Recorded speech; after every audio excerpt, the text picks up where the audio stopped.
So we've just got our house back together after, we had a little miniature flood. And the reason we had a little miniature flood is because of something that was really pretty, but really was not well designed.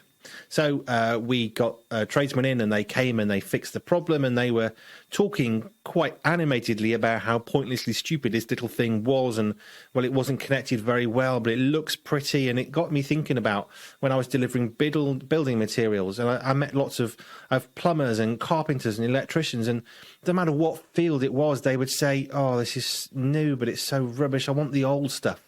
Now, they're not lamenting about previous times through some sort of rose-coloured spectacle. They're saying it used to be a lot easier and it doesn't need to be this hard.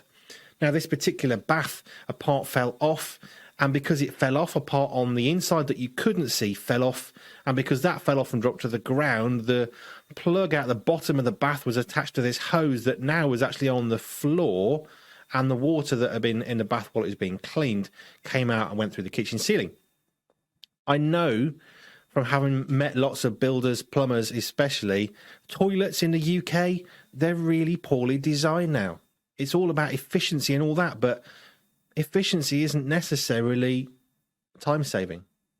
It's a real thing to get your toilet and you block it into the wall. Oops. Do that again. So you block it into the wall, and then what happens is you make it all look pretty, but then when something goes wrong and the cistern and the tank is buried, the builder can't come along and just replace a ball cock or whatever it is in the modern toilets. Now they've got to rip your wall out just to get to a pretty 50 pence, £1 part that needs to be fixed like a seal.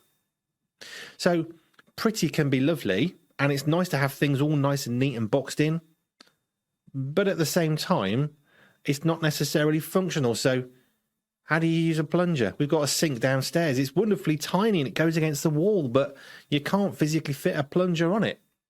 It looks pretty, but when it gets blocked, and it gets blocked quite a bit, it's almost impossible to unblock it. And in our Christian lives, we've got these pretty bits in our lives that we put all this effort and time into making it all look nice, and we finish it off and it all looks lovely, but when it comes to maintenance with God, there's so many obstacles before we can get to that opportunity to repair something or improve something, because we've blocked it off. Let's not be afraid of things that are not so pretty, that we need to get regular access to in order to maintain it. And that's the same for our spiritual journeys as well, by the way. Let's make sure that we are vulnerable and open to other people and to God in order that we can get stuff repaired. It's nice and easy to block things off. It looks great.